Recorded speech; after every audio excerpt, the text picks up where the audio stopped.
We had a few instances of what you'll consider as ghost workers. And I want to confirm with figures. The actual position now is at 23-2024. We are standing at 40%.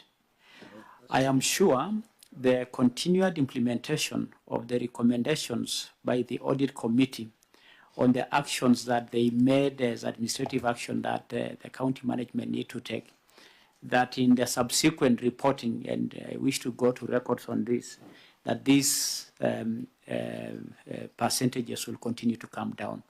So we realized that we had some very serious anomalies, and that is why we sought external help, and we want to confirm that we are coming down, and now at 40%. I submit, Mr. Chairman. Senator Mesu.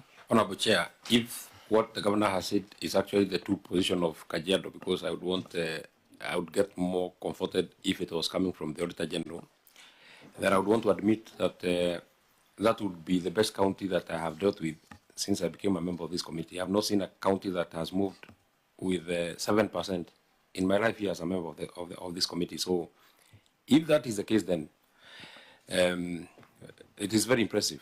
It then shows that you're determined to go to 35, because many people say that we have done a cleanup, we have done what, but the wage bill keeps on bloating and going up. So if then that is the trend, keep it up, Governor. Okay, before we hear from the Auditor Generals to confirm if it is really at 40, the Senator for Kajiado. I think that is the answer I was expecting the Auditor General to confirm. But I do also confirm that there was that audit, the staff audit, but I think it is good that we hear from the Auditor General before I do a comment, Chair. Very well. OAG. Chair, I do confirm that it was 39, 42, and 47 progressively. But the governor has clearly said that he has initiated and taken up several measures to contain the situation, and it has now come down to 40. Have you seen it? We will carry out an exercise to confirm the same in our subsequent audit. Very well. Senator Seki. I think that is a good indicator from the Auditor General, and I want to share to ask the governor if there is, in these irregular promotions and staff audit issues, is there any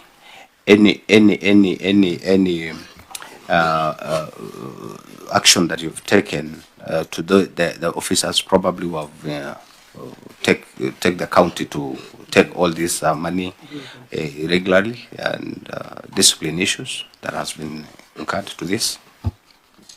Chair, I want to confirm, because of the sensitivity of payroll and the vested interest that staff find themselves entangled to, our current payroll office is actually being managed by a team we sought from the team of personnel management from Nairobi. This is to confirm that the recommendations that were given by the human resource audit are actually not going to be tampered with. We appreciate that we found out, or we found ourselves in that space because of malpractices by the staff managing those offices and HR function along the way.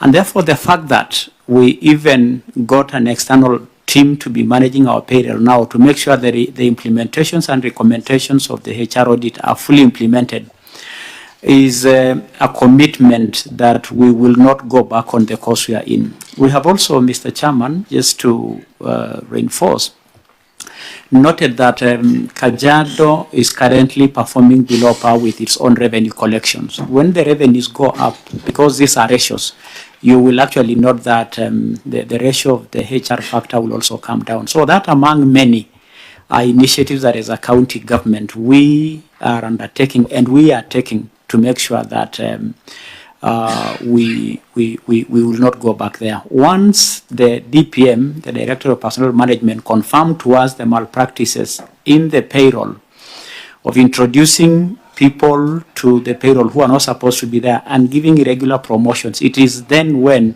we will begin to institute disciplinary action against the officers. I submit. Thank you. Senator Onyonka.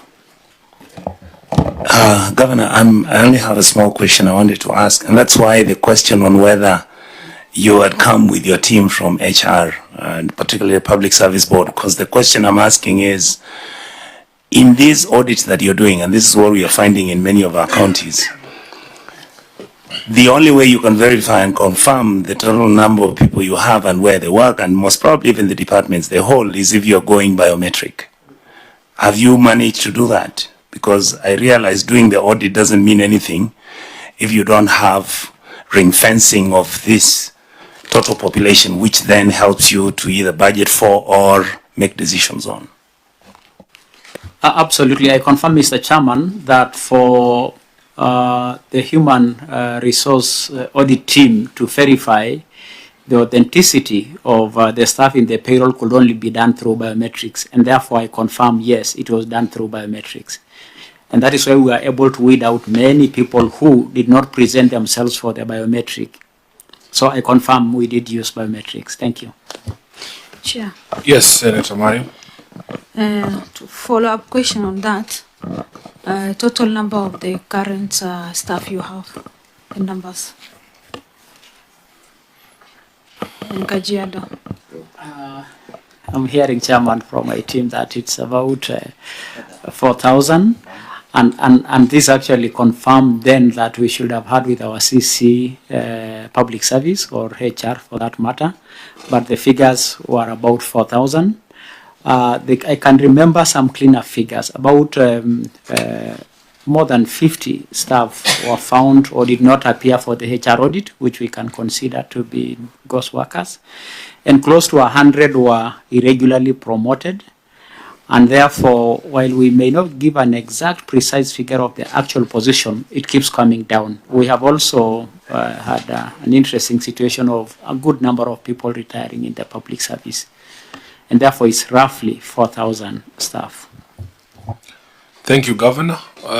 Auditor General, unless there is any other issue here, we will wait for you to come and confirm to us that the trend has begun to change to a downward trend, because the trend from the previous 3 years, Governor, indicates an upward trend. I do understand what you say, what a shortfall in on-source revenue does to the percentages, but I would expect in your answers, Governor, you don't just blame one thing. The explanation that you have given here before the committee should also be reflected in your written responses, because if you just want to blame COVID alone, the question that Methu asked you then becomes very relevant. Even now, even if it is at 40, it is still high. But as he said himself, you're not doing as badly as the other counties, and we'll wait that confirmation from the Auditor General.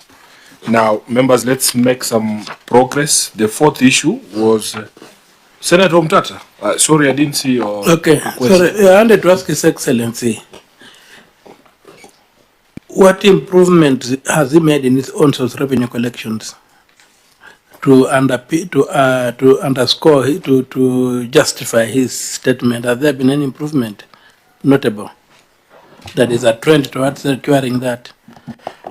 A number of measures we have instituted as a county government. Number one being the question of full automation of our revenue systems. And leveraging on the same technology is to simplify the processes of people paying for their levies and what is due to them. We have also given special attention to the question of land rates, which is a big point of source of revenue for the county, for Kajiado County. And therefore, with full automation, simplifying the processes of people to paying their rates or what they are supposed to pay to the county government, and giving special attention to land rates, areas that we consider will substantially move the county revenue forward. Thank you. Thank you, Governor. Auditor General, let's move to issue number 4, which we had identified. It's at page 11 of your report. irregular bursary issuance process. Just read the query and the governor will give his answer. Thank you, Chair. The county government had a budget of 150 million for scholarship and other educational benefits. Out of the amount, 4,500,000 or 3% was allocated to administration cost, and the balance of 145,500,000 was to be distributed to the wards equally as per the Bursary Act of 2015, where each ward was to receive 5,820,000. The minutes and list of beneficiaries for 10 wards provided reveal that each of the wards received an amount of 2,910,000, totaling to Kenya shillings 29,100,000. The issuance of bursary for the balance of 116,400,000 could not be confirmed as the minutes and list of beneficiaries from 15 wards were not provided for audit review. Further, analysis of the vouchers for bursaries disbursement revealed that the beneficiaries identified at the wards were later replaced with other students. This is a contravention of the principles of Section 10 of Kajiado County Bursary Fund Act of 2015 on fairness in the allocation of monies, equitable distribution of allocation of monies to all parts of the ward, inclusivity and non-discrimination in distribution of bursary fund. In the circumstances, the issuance of bursary in the county lacked fairness and equity in distribution, and therefore the management was in breach of the law. Governor? Chair, this response is in page 19 of our response that we submitted. And I proceed that the management wish to confirm that the county had budgeted for 150 million for scholarship and other educational benefits during the period under review. The management received 125 million only due to availability of funds. The bursary issuance and distribution is guided by the Kajiado County Bursary Fund Act 2015. Further, the management wished to clarify that all bursary was distributed fairly and accordingly in tranches across the financial year under review. The list of beneficiaries for bursary distribution were forwarded from the respective wards. There were no changes made to the list of the beneficiaries. However, at times, students do transfer to different institutions. In that case, the county, after receiving such information, will write a check to the new school for the students and hence may appear as replaced.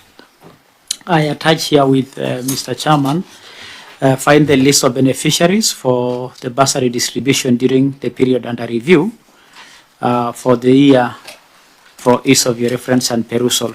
That is Annex. Is this 21? Annex 21. So we have Chairman submitted a correct position. Auditor General, have you seen this Annex 21? Where can I find this Annex? In which document? I see you have said it is in these files. Yes. List of beneficiaries presented in a separate file. This is a separate. So have we submitted this file to them? There is a separate file that indicates a bursary fund provided to each member. Auditor General, did you see that separate file? I don't have it. We have the listing for beneficiaries. What we don't have is evidence for transfers of the beneficiaries from one school to another. Now, you had queried 15 wards. Yes.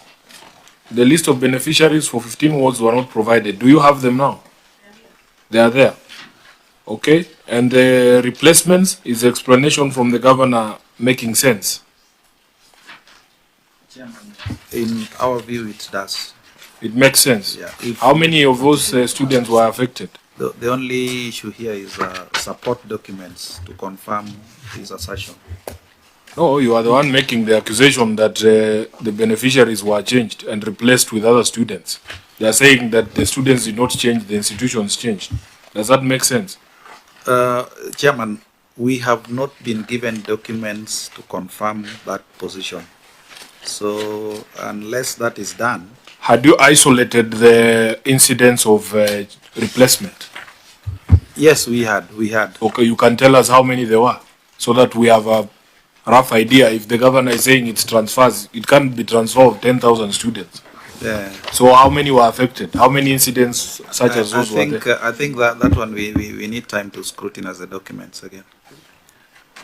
But as we were auditing, we could get that this student was initially supposed to be given bursary in this particular. Then the student, another one is now in the list. So yeah, it would make our life easier as a committee if you had that document in front of us, so that we put the governor to task. Okay.